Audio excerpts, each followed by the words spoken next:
Albertsons. And brought to you by Miller Lite, the only beer of the Cowboys. It's Miller time. Albertsons and Tom Thumb, the official supermarket and pharmacy of the Dallas Cowboys. Luke Casey, the official bootmaker of the Dallas Cowboys. Blockchain.com, trusted by millions, trusted by America's team. And by Omni. Omni Hotels and Resorts, the official hotel of the Dallas Cowboys. now your hosts, Haley Sutton and Brad Shand. And welcome, everybody. Welcome to the Cowboys Hour. Welcome to CityWorks. I told you last week Haley would be back tonight, and here she is. As promised. I can talk today, too. That's the biggest thing. Even better. And this, of course, is the wild card edition. I'm not going to call it the playoff edition because that would sound like it's going to be the only one, and we all know that it's clearly not the intention. So this is the wild card edition of the Cowboys Hour. We will have another one next week, but on Tuesday night because the game with Tampa Bay is on Monday night. And we are just delighted to have one of the absolute bedrocks of the Cowboys defense and, in fact, the whole football team, Leighton Vander Esch, here tonight. Thank you very much for coming. You. Appreciate it very much. And with Leighton comes from Rambo, one of our steadfast fans, the largest cardboard Leighton Vander Esch head that could ever possibly. We will at some point have to get a picture of you with your gigantic head that's not your head, okay? Because that's just too good. Thank you, all of you who have come out to CityWorks this evening. Delighted to have you here. Delighted to have everyone listening wherever you are on the Dallas Cowboys radio network and watching whenever you are watching, streamed on DallasCowboys.com. And so now the Cowboys are in playoff mode. We, following a game that we don't like, we always acknowledge its existence and move on. And so by way of everybody's waving goodbye to yesterday's game. Is that harder, Leighton, to watch that or to play in it? I don't know if you could compare the two, honestly. Obviously, playing in the game when things aren't going right or you can't seem to get anything going right, it's tough. But watching it from the sideline, I mean, you wish you could be there doing something to try and help it. So it's hard to compare the two, but, I mean, both of them are difficult, very difficult. I viewed yesterday as an outlier. It just wasn't who your team was all year long. Do you view it that way? Absolutely. I just think it was out of character. Really just from the start of the game, no momentum. Couldn't build off of anything really, and as much as we tried to get things going, it just wasn't there. It was tough. So, I mean, you have games like that every now and then that, I mean, you never want to have a game like that, but you can also take a game or a situation like that, and there's a lot that you can learn from it. So I think it's going to light a lot of fires under a lot of guys' tail ends to make sure that don't happen again. We were just discussing before we went on the air. The airplane landed about 12:30 this morning. So I asked Leighton, do you get to sleep faster when you have played, or like was his case yesterday when you have not played? And your answer was, when do you get to sleep easier if you don't play or if you play? For me, it don't matter. My adrenaline is pumping like crazy. So I like last night, we got back at 12:30. I couldn't fall asleep until like 3:30. So whether I'm playing or not playing, it don't matter. It's stuck in my mind, especially after what happened last night. Is that because you're thinking about the game or just like the general, like coming off of a football game and can't get to bed? Both. I mean, when you're playing, obviously you have soreness that you're dealing with and trying to sleep with that, and then your adrenaline, your mind racing 100 miles an hour and trying to sleep. That don't work very well. But, I mean, minus the not being sore part from playing, it's still tough for me to fall asleep when my mind's racing.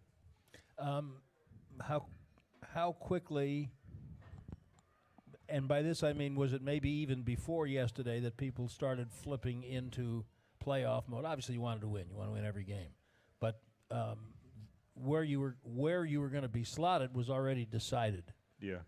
I mean, this is really what you've been working for since March, right? Yeah. I mean, this is do or die situations now. So, I mean, we got to have all of our chips in one basket. So it's everything we got, all or nothing now at this point, and we know from the taste of that was in our mouth last year with what happened in the playoffs.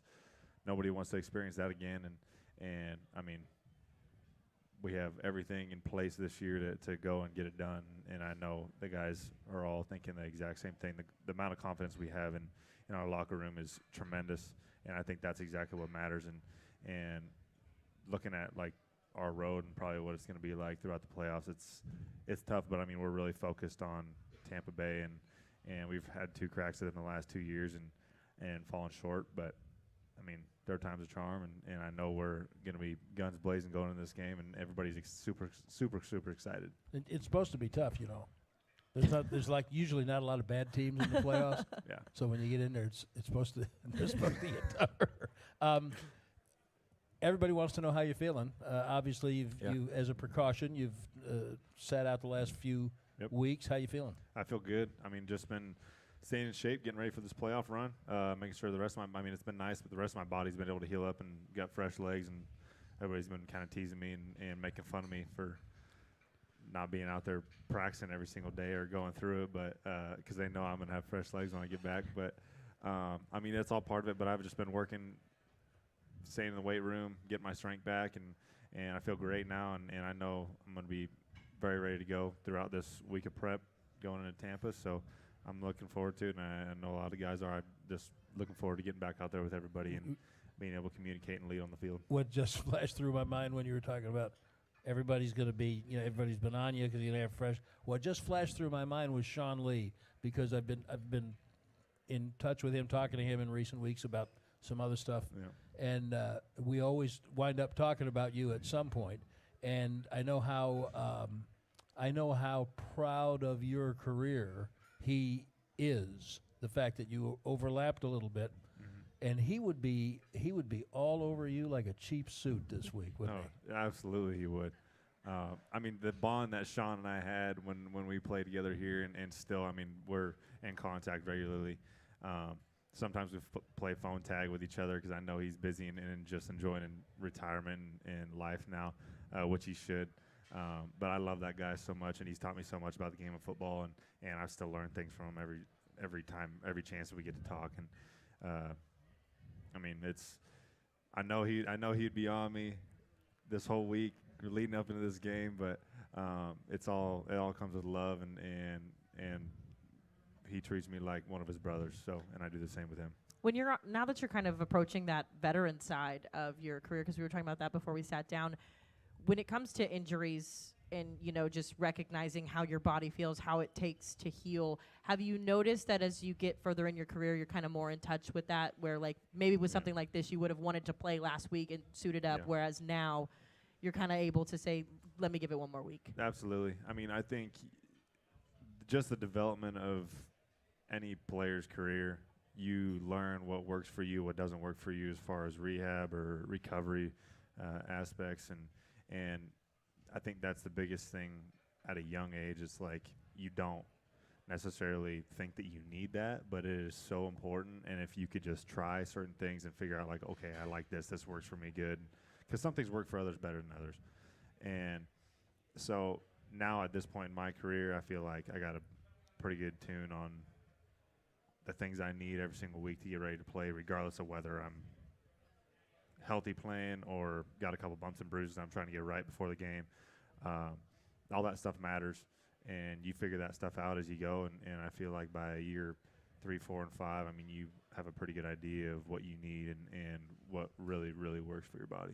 I chuckle when I hear you talking about how it's different from when you were a young player, because last year everyone sees the website and sees the sideline mic'd up stuff, and so everybody heard your early conversations with Micah Parsons, giving him some advice. Don't chase the plays, and you were the wise old head trying to slow him down and get him to let the game come to him. And it must feel like 10 minutes ago when guys like Lee were telling you that. Yeah, absolutely. And really, I mean, Micah is an absolute freak. I know a lot of people took that the wrong way when I said it, but it had nothing to do with that. It was more so like, dude, like we all have a job. Like 11 guys have a job when they're on the field to do their job to the best of their ability.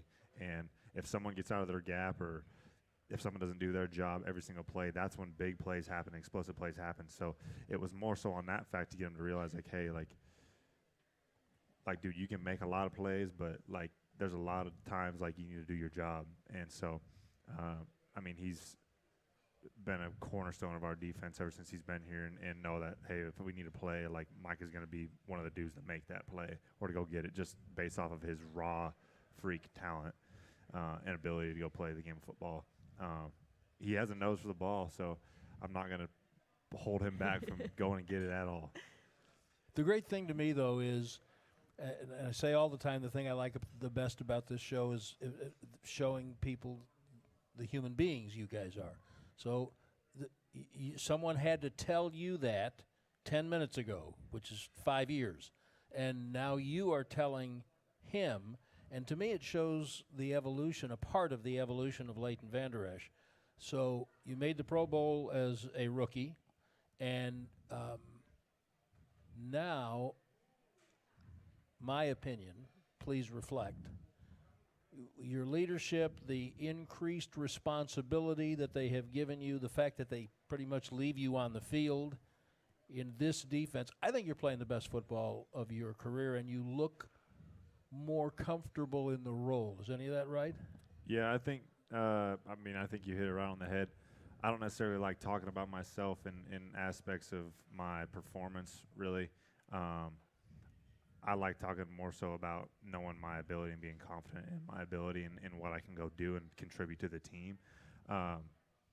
For my grade and everything else, I mean, that's for the coaches to decide how I'm playing. All I can do is just go out there and do my job, like I said, to the best of my ability and put it all on the line for my teammates and the coaches and everybody here because, I mean, it's a blessing to be able to play this game and to be here with the fans, I mean, in Dallas and all the support that they show. And, I mean, there's nothing like playing for America's team. There really isn't. There's not even anything close to compare around the league, and you see it at these other stadiums. You see it, I mean, in the draft process going into to being a rookie, taking visits at these other teams. I mean, it's once you live this life here in Dallas and play at a facility like this, have the fans like this, there's nothing to compare to it. So,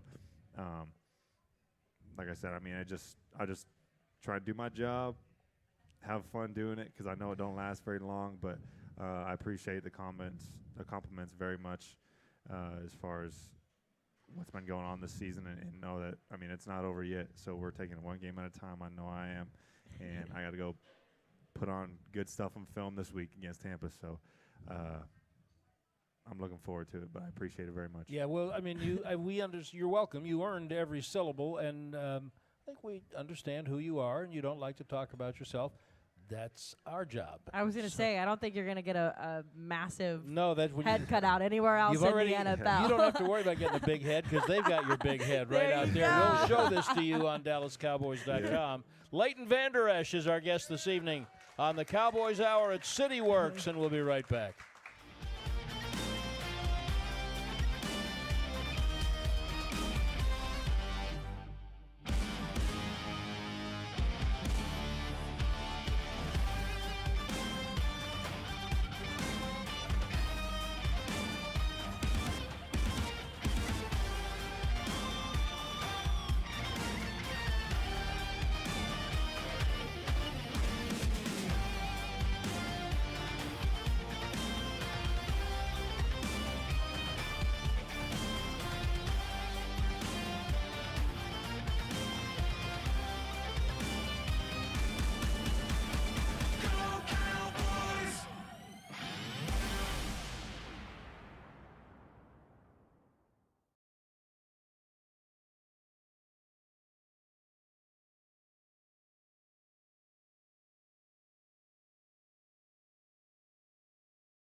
to the Miller Lite Cowboys Hour, supported by Albertsons. Back to the Cowboys Hour, sponsored by Miller Lite, also sponsored by Albertsons. When it comes time to shop for tailgate favorites, go to Albertsons and Tom Thumb. Get 10% off your groceries every Dallas Cowboys game day when you wear your Cowboys jersey. Albertsons and Tom Thumb, the official supermarket and pharmacy of the Dallas Cowboys. I got distracted there. I was trying to finish up my tweet of Leighton's. Yeah, you'll want to follow. If you don't follow Haley on Twitter, you should be doing that anyway. But you'll see Leighton and the giant Leighton Vander Esch Leighton and Leighton on Twitter. Leighton, I did want to ask you, though, because you were talking a little bit in our first block there just about, the relationship that you have with Sean and some of the other players on this year's roster. But we had Damone Clark on the show a couple of weeks ago, and I've spoken to him in the locker room as well. And the number one thing he always says when you talk to him is about how much of a help you have been, for him in his first year here. Just talk a little bit about the relationship that you've had, the mentorship that you've been able to provide for him as he's kind of navigating a similar situation that you were. Yeah, I mean, like as we were talking earlier, how fast it seems like it's gone from my rookie year to now, year 5. I mean, the regular season's wrapped up and we're going to the playoffs. How fast this has gone from then till now, and the things that Sean helped me with. Now being in this role, I guess, being a vet, it's like the only just having respect for the game and seeing like the potential that some of these young guys have when they come in here, and the love they have for the game, like exactly what you do now and the way you felt as a rookie, how you can relate to that and help those guys and them be actually in your room, and Damone being one of them. I mean, the kid he's all brains. He's super smart, very intelligent when it comes to the game of football, and he wants everything to be super fast-paced right now. And add this to his box, add this to his box. I'm like, dude, like you just got to add a little bit to your check box, like a little bit to your box at a time. Like don't try and add too much. Just take a little bit here, take a little bit there, like, and just constantly continue to evolve and improve. And really, a lot of it's going to come with experience and trying to get him to understand that. And I think he's done an extremely good job of taking all that in. I would say he's not all brains, because the first time I met him, I walked up to him. For those of you who don't know, practice squad and injured players sometimes locker in an adjoining locker room, not the main one. So that's where Damone was until he was activated. So I had never really met him. And when I walked up to him, I thought, well, this man's a giant. This is a very large human. I think about that all the time, the day that the Cowboys opened his 21-day window. And so, of course, everybody wanted to see him at practice. And I will never forget, he was on the sleds. And the way he was hitting those sleds, I know you guys hit those hard, but the way Damone was doing, I was like, Maybe it's the 30. That's not a rookie. Maybe it's the 33. I don't know. The guy should be wearing a 50 number. That could be it too, but really what I was meaning by that is his point in his career already as a rookie. Like you would expect a rookie to have just most of his physical ability on the line, but like he's so far advanced now in his mind and his intelligence of the game. Like, I mean, I feel like I was smart as a rookie, but I feel like he's even smarter. I don't even know what it is. I don't know what it is. Maybe just the way he prepares or the questions he asks.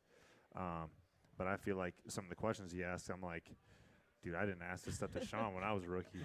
So I feel like he's so far ahead of the game already in his mind that, I mean, the sky's the limit for him, like I said. He and Jabril Cox are different kinds of players. They're not cookie cutter of each other. And unless people are LSU fans, they really haven't seen either one of them play very much. Still not a lot with Jabril. Tell them a little bit about what you see. If you're a linebacker scout, what do you see in both of those guys? Jabril he has all the ability in the world. But like you said, they're totally two different players, and I think it complements each other really well if they got the chance to play on the field together. But Jabril, he's more of a like confirm his read, finesse linebacker, I guess you could say. He's not gonna. He'll come put his hands on you for sure. Every one of the guys will. But as far as his play style, he's more, I would say, a finesse, a read and react guy. Damone is, he has everything to be the downhill thumper dude that you want him to be as a linebacker, but he's extremely fast. So, like, you got two guys with speed, one that can read and react, and another one that's just, like, super aggressive and can make plays all over the field. They both can. So, Jabril can cover. He's great in coverage. He uses his hands very, very well in the run game, and Damone's the same way. They have all the potential to be extremely good linebackers in the age that they are right now and where they are in their career. I think they're just going to keep climbing. You talked earlier as well, just again, about that development. Have you always kind of had that knack or that itch to want to be a leader? Because, you can see it. To Brad's point, you can see how you've grown in that avenue through this 5 years. But even, like Mike McCarthy was saying the other day, like how much he misses you just as a play caller on the defense. So is that an avenue that you enjoy doing, or it's just something you naturally felt good at and wanted to be a leader? I enjoy it. I enjoy being there for the young guys to talk to, and because I know how I felt as a rookie too, and in my second year playing with Sean, and just having a guy that you can go to directly in your room to be able to talk to and help guide you, whether you're playing you're out there on the field with them or not, or on the sideline, whatever it may be. But I feel like naturally, I think it comes to, I'm not really like a super, super vocal guy when it comes to, if I have something to say, I'm going to say it, but I don't overtalk. That's the thing. That's something that drives me insane about some guys is they just talk to talk. I'm not saying that we have those guys on our field. I'm just saying generalizing. In general, like if you play long enough, you'll run into you're them. going to run into guys like that, whether it be high school, college, or in the pros. So I like just being a great example and showing guys by being that example and showing them the actual thing and how it should be on the field or in practice, going through drills, individual drills, whatever it may be, just setting that example for them and showing them, like, hey, this is how things need to be done. And if they don't understand it, they explain it to them. So listening to you describe Damone and Jabril, I was kind of having a little 5-year flashback of rookie Leighton Vander Esch, for those of us who had not gotten to see you play. And what I remember, this is leading up to having you, this is different than talking about yourself. I'm going to ask you to give a scouting report objectively of yourself and your evolution as a linebacker. What I remember is, holy crap, this guy can go sideline to sideline, and then he will explode you. He's so violent when he gets there, but he can get everywhere. And Urlacher came to mind, and so I wonder if you agree with that scouting report of rookie Leighton, and how you would modify it, if at all, to 5 years down the road, Leighton.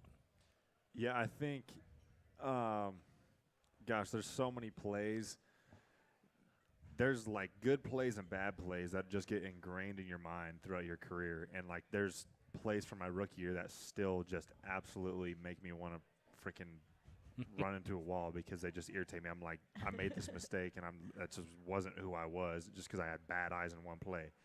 And stuff like that still bugs me. And I'm like, I think about that in the forefront of my mind all the time, even, like, throughout these last 4 years since then.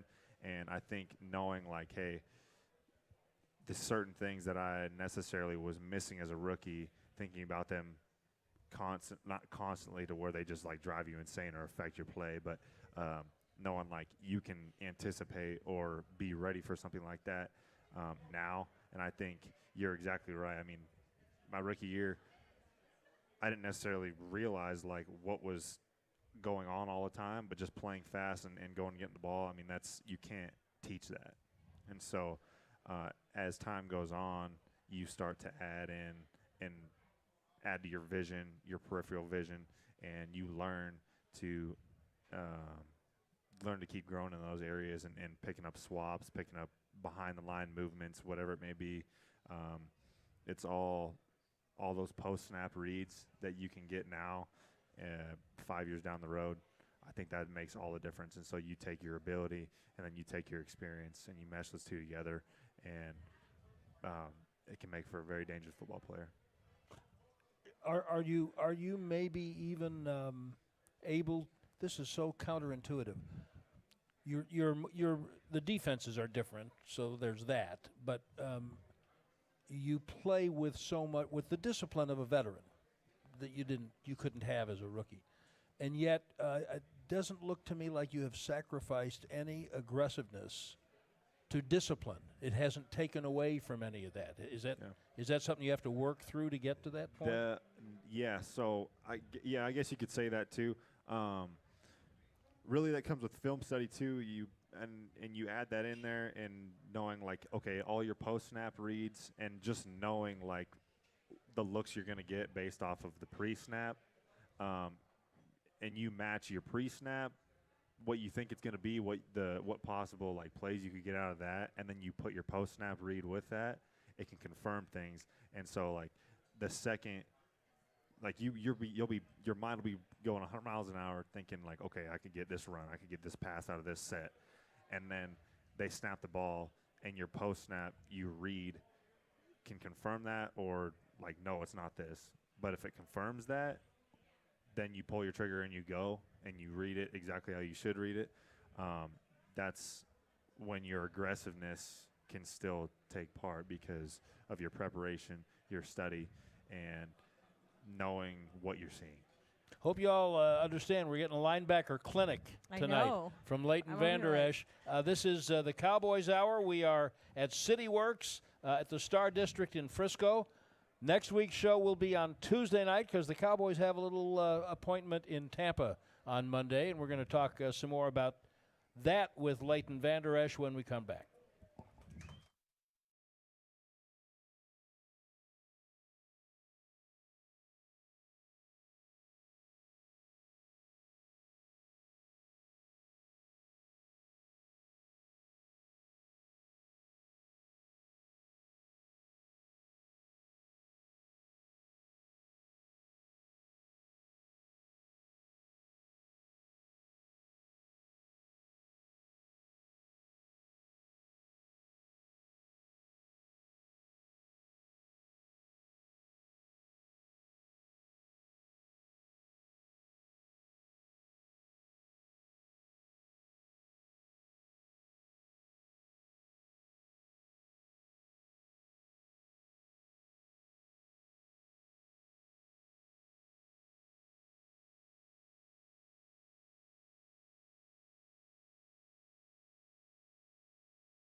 To the Miller Lite Cowboys Hour, supported by Albertsons. Welcome back to City Works. This is the Cowboys Hour with Leighton Vander Esch. Before we get talking with him, give him some claps. We got a howl over there. Well, that's the wolf howl. You love to see it. But before, let's talk a little Lucchese, the official bootmaker of the Dallas Cowboys cheerleaders. I'm glad that happened. I actually wanted to ask you about that before we get into the Tampa Bay talk, because I know that's a really interesting and the topic of the week. But the howl, the wolf theme, walk me through just that celebration or that nickname or whatever. Where does that come from? Because I like Haley I wasn't like here wolves 5 myself. years I ago. wasn't. Right. I wasn't. So Okay. and I know a lot of fans sometimes aren't in tune with what happened. So just kind of Because walk that me Leighton, through. that was 5 years ago. That was I don't like think- forever. I don't even right? know where I was 5 years ago. I think maybe Man. Montana somewhere. So this was a whole draft rookie process for me too. The becoming of the wolf hunter and the wolf call. So when we were at the combine and I had my official visit or meeting with the Cowboys, I've said it before. I mean, literally, like, we talked about football for the first 2 minutes, and then somehow it got into hunting. Now, do you because remember who of it my was? background. Who was doing that interview? For the them. whole.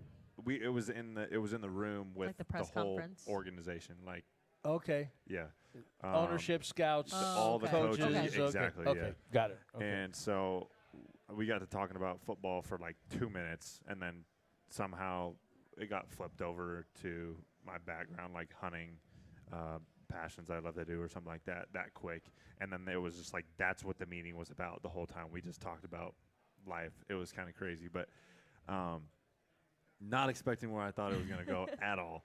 And I showed him a picture on my phone because back home, my dad and I, we hunt wolves. They re-enlisted wolves. They took them off the endangered species list because they protected them for 20 years and just let them run wild. So, like, we had nobody, like, they didn't manage them at all.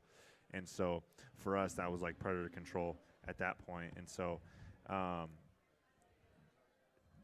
showed them a picture of one of the wolves we got, and they absolutely loved it. And so, Richard, at the time, our, like, co-D coordinator, coverage coach, he just started referring to me as the wolf hunter. And so, like, that's where the nickname came from, because more people just started hearing about it, and that's what they just called me around the facility. And then during the game, No one had ever called you that before. no one had ever called me that before. Yeah. And so, like, he started that, and then it just took off. And then, like, during one of the games, I don't know why. It just but I overcame can't, you. I can't, It remember. I overcame can't you. remember. Overcame I you. can't remember if they did a howl, like, call over the speakers after a big play, and I just didn't do anything. And then the next time I heard that, and I can't remember if it was one or the other. If I did it first, it just was a blur. That was how my whole rookie season was. But ever since then, I mean, it just stuck. The fans loved it. Everybody loved it, and the nickname was there, and it made sense. It wasn't fake. A lot of people didn't realize that. So, yeah. Do you That's that. do you understand why, in retrospect, that meeting with all of the Cowboys executives had so little to do with football and so much to do with what drives you and what you're passionate about? I wonder that to this day. It still goes through my mind, like, why the meeting went that way. But I think really it just speaks to – I've tried to find a reason for it, but the only thing I can think of is the coaches care about what you are as a person more so in those atmospheres rather than, like, picking your brains about football. They're going to pick your brains about football, but there's like set times for that at the combine, and I think they were just like, dude, like, we just want to know about you, like, as a person, just figure out who you are. Because they haven't told me this. I just kind of think I know guys over a period of time. Maybe tell me if this fits. They've seen you play. They know who the football player is. Yep. And as you said, there's going to be other times to pick your football brain and have. They're thinking about investing a first-round draft choice. They want to know who you are. Yep, exactly. I mean, they want to know all the baggage that's coming with you and what they're going to have to deal with in the long run to see if you're really worth it or not. And so figuring out who you are as a person is extremely important, and that's why I think it went that route, because at that point they knew, like, okay, he can play football. He's an intelligent dude. I mean, he's the stuff that needs to be on film is there. So it was, like I said, just trying to pick me about the type of person I was. Makes great sense to me. Makes great sense to me. All right, Haley talked about Tampa. Let's talk about that. I've been reading about this old man they got playing quarterback. I've been reading a little bit about him. Just an old man. I can call him an old man. I can get away with it. What? He can't move. Come on. You know where he's going to be. What makes him so great? I mean, the dude's 45 and he's playing the best football of his whole career, so you can't, like, take that away from him. There's going to be certain things about players that they aren't so good at or that they're known for, and other things that you can't knock on him for it. The dude's an extremely good football player. He's been that way for his whole career. You got to give it to him, and just really what he brings to the game of football and what he can teach you just by watching him. And I don't know about anybody else, but I feel so pumped that we get another crack at him first round of these playoffs this year. So I think I know a lot of the guys are feeling the exact same way. And I mean, like I said, we've fallen short the last 2 times, and I don't think that's going to happen again. So that would be the first game of this year, and then the first game of last year, right? At Tampa. And so, what year were you drafted? 18. Yeah. 18 was my first. Yep. Was it 19 that you played up there in a horrible weather? Yeah, it was like raining. Were ice. you playing, or were you out? No, I was. That was right. That was the week. We found out about having a rest for my neck. Okay, so that's what it was. So you've actually, but you were part of the team. You saw the preparation. Yep. So, I mean, look, hey, I'm not making this up. The Cowboys are 0 for Brady. They've never beaten him, and I've seen most of those Brady, games. I love that. And he just yanks your heart out at the end. So. So how do you defend him? How do you attack him? What gets you? I understand what would get you excited about taking him down, but how do you do it? I think doing your job every single play and doing it better than the guy across from you, because at the end of the day, 11 of their guys got to do their job better than 11 of our guys, and I don't think that can happen if we do our job every single play. So, I mean, Brady's going to beat you here and there, but you just can't break. You got to give it He'll take the little easy throws and not get too greedy on certain plays. So he'll take the easy throws. You just got to manage it, and you got to tackle it off and not let him get any yards after catch. So I think that's extremely important. But like I said, doing your job every single play, all 11 guys. And, hey, if one guy does their job better than another guy across the ball, which I think a lot of our guys can do our job better, the rest will take care of itself.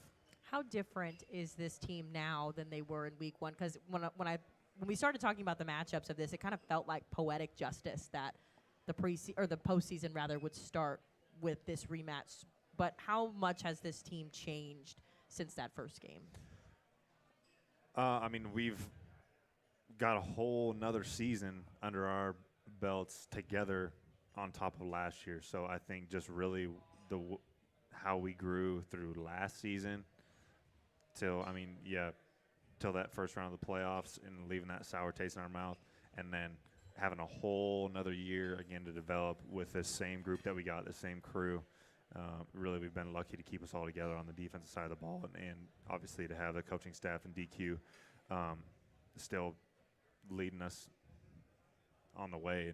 And so that, I think, is the X factor in how much we've grown this season. We've had our ups and downs, and that's football. But I think it's really if you look at our past and really when we get punched in the mouth, I mean, we always respond. Always do. There's no ifs, ands, or buts about that. And I know these guys are going to go do that, and I'm going to do the same thing. Is that just because like it doesn't feel good, or like it's just like a motivational factor? Both. I think every guy knows the feeling and the sour taste that we had in our mouth from last year's playoff game, that first round of the playoffs. And I don't want to freaking get all into that, but Sure. But that's sounds like you truly do a what little it bit, is. but that's all right. I mean, it's all in the forefront of our minds, Yeah. and we don't want to go through that again. So I think that in itself spoke a lot to us. And now that we have another crack at Brady, knowing how the last 2 times went against him, I mean, it's a great opportunity to go out there and take care of business. Last question about Brady, then we'll take a break and get some questions for Leighton from the folks here at CityWorks. Whether it's him or Aaron Rodgers or whatever, when you play a truly great quarterback, do you notice when you make a play, pro to pro, can you tell, is there anything in their demeanor, the way they look, that says, oh, okay, I see you. You're good too. I see that. Yeah. Specifically, too, I mean, from the first time last year when we played Tampa, that was the first time I personally got to play against Brady. And I played 14 reps in that game, which wasn't very much. And then this year was really like my first true shot to actually play against him a good amount. And there was certain plays, and I watched the game this morning too. I went to the facility, got in the hot tub, and that was the first thing I put on my iPad was the Tampa Bay game from first thing this season, and just watching. And there's certain plays in there where I know, dude, you saw exactly what I was doing, and you went away, or had to read a different side of the field. And so, knowing that and seeing that and knowing that you can have an effect on him and playing the game within a game, because, I mean, we're the quarterbacks of the defense, and a lot of his reads are going to come based off of the second level at the linebacker level and what we're doing and how we're controlling the field. So the more you can keep him on his toes, even if it's just a few times in big crunch time moments, that adds up and has an effect. You never drop the iPad in the hot tub, do you? Nope. Okay. Be careful about that. You don't want to do Yeah. That'll mess everything up. Leighton Vander Esch is our guest on the Miller Lite Cowboys Hour tonight. We're at CityWorks at the Star District in Frisco. We'll be right back with your questions.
To the Miller Lite Cowboys Hour, supported by Albertsons. Welcome back to the Miller Lite Cowboys Hour. We are at CityWorks with Leighton Vander Esch, everybody. Cowboys Hour is brought to you by Papa John's. Better ingredients, better pizza. Papa John's, the official pizza of the Dallas Cowboys. And I think we got some questions coming up. I bet we do. Well, that's what we're here for, but I think some of the Cowboy fans here at CityWorks have some. Joe Trahan has the microphone. Fitting and since that we start with Rambo. Since Rambo brought the gigantic Leighton head, he should get the first question.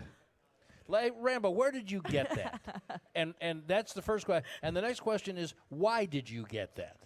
Actually, I got it at a watch party here a couple of years ago, right here in front of the football field. Okay. And I answered a couple of questions with Barry Church, and they're like, "Hey, thank you very much." And there you go. I was like, "Hey, that's great." Okay. Because I had wanted something Barry Church very gave similar. you that?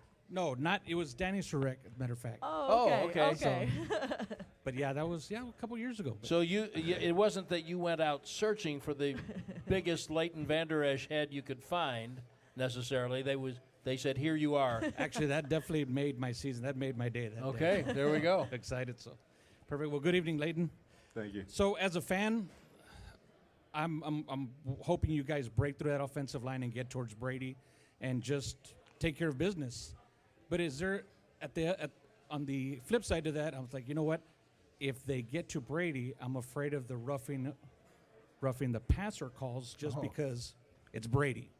Do you guys have kind of the same mindset? Is your approach different since it is Tom Brady? No, I mean, our attack is going to be the exact same to go get these quarterbacks every single week, and especially with him. And it just so happens to start with Tom. And so the fact that, I mean, they have a great offensive line, but do I have every bit of confidence in our D-line to go and get after him? Absolutely, 100%. I know they're going to do that. And we're going to put in great pressure plan to go and attack their protection. So, but has there been a technique change in sacking the quarterback this year? Absolutely. There's things you got to be careful of, and really it's just being able to brace yourself and make sure your strike zone isn't near the helmet. But, I mean, the land on the quarterback, so much of it is a speculation call, and some of these refs are good at it, and some of them are just absolutely horrendous at it. So that's just what you have to deal with, and that's what we have to deal. That's what we have to deal with as a defense now, and going after these quarterbacks. And so, knowing that we have to brace ourselves and not land full weight on them, that can be hard at times, but it's something we got to do. How you doing, Leighton? I'm doing good. How are you? Big fan. Just want to let you know you were missed the past couple games, and hope you happy to see you come back real soon. But anyway, my question to you is, who are you going for tonight with Georgia and TCU? Just out of curiosity. TCU, absolutely. Yeah. He's in Texas. What do you want? What do you think he's going to say, Georgia? The trick question. This has nothing to do with TCU, Georgia. It was a trick question. How many blitzes are in the book for you? For me? Yeah, that's For you. not related at all. I think no, Like- but we're all over the place. Probably one. And has he called it once this year? I mean, they blitz me every now and then, but I've also been covering my butt off, so Yeah, I know. I'm just trying to star in my role, and that's my role. No, so. I get it. Look. I like watching this stuff, and I like watching you blitz. I think you're a heck of a weapon. I understand why he doesn't want you not in coverage when you're out there sometimes, why he let the other guys do stuff, but it doesn't come very often, right? It doesn't come very often, and so that's like what I'm saying is when I get the chance to, I think that's when it turns into good things because I look at it as a great opportunity to go get after the quarterback, and I don't get to do it very often, so I'm going to do it guns blazing. Okay. I'm going to try to get word to Dan. Hello, Leighton. Nice to meet you. Nice to meet you. The question that comes to mind is that commonly, a lot of times you'll see that team players will exchange jerseys after a game. In your choice, players, opponents from opposing teams, players of past and present, who would you like to trade your jersey See with? what a good question that great is. That's a great question. So I have two trades that I've done. They were both actually my rookie year. I don't know if I could say one for the future right now, but I can tell you my two favorites that I've traded with, guys that I've looked up to my whole entire career ever since I was in high school and through college, going into the pros. Number one was Adrian Peterson. He was like my favorite football player growing up. I used to watch YouTube videos of him when I was little, just running dudes over. That was what I loved to watch. So I would look up YouTube videos of him just trucking dudes over and over and over again and watch that. And so getting the opportunity to play against him my rookie year, I can't remember. I think he played his second or my second year too. But getting to play against him those 2 years, it was like a surreal moment for me because I looked up to him so much. And then sitting in the huddles across from each other when they're calling their offensive plays and we're calling the defensive plays, and like making eye contact with a guy like that and him like kind of smile at you or smirking at you, it was just like crazy in the moment because I'm like, how is this real right now? I'm sorry, when you first saw that smirk, did you take it as I see you, I respect you, or I'm coming to give you a little bit? I met him before he got picked up by Washington my rookie year. We actually had dinner at the Star at D. Lincoln together, because my agent was trying to get him signed too. So that was the first time I met him, and so getting like in the game and playing against him, I think he was like probably a little bit of both. Okay, all right. But my second one was Bobby Wagner. And that's a good one. That's a good one.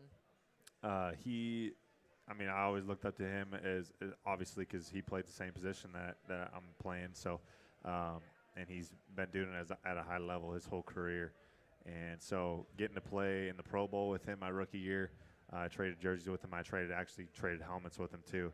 And so getting to be along his side for a week at the Pro Bowl, practicing and getting to play that game with him, it taught me a lot too. And so just having guys that I've looked up to like that for my career and being able to kind of get under their wing and pick their brains about certain things and about the game of football. And I just feel so fortunate and blessed to be in this position to play with guys like that. And is there just one that you'd like to get down the road somewhere? One that I would like to get?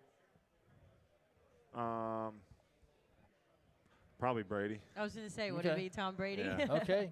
I think everyone would be okay with a Go Tom ahead and Brady sack jersey. him Monday night, and then that'll be it. You'll have beaten him for the first time. Blitz him. Hey, thanks to everybody for coming out, and let me just tell you that it's just a joy to watch you play and really master your craft. And I specifically stayed away from contracts because I don't like to get into other people's business. But if you want to be here, I hope you're here for a while. Thank you. Leighton Vander Esch, everybody. Haley and I will be back next Tuesday on the Cowboys Hour. This has been a production of DallasCowboys.com and the Dallas Cowboys Football Club. How about this, Cowboys? Yeah!